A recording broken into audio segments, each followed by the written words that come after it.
ja som to zvládol, tak to zvládnete aj vy. Len vy musíte skutočne chcieť, hej?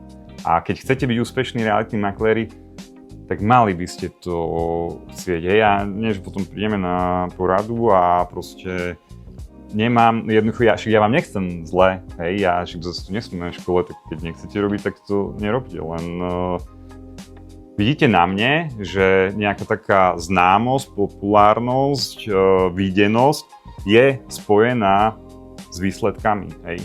A proste tých 17 miliónov z 22, čo sme minulý rok predali, no tak to asi nie je náhoda, ale vidíte, že ja vydám x videí týždenne, x príspevkov, čiže má to súvis, hej. Čiže ja to hovorím z praxe, ja to nehovorím preto len, že sa to niekde v učebnici píše, alebo nejaký influencer marketingový to hovorí na sociálnych sieťach. To fakt funguje.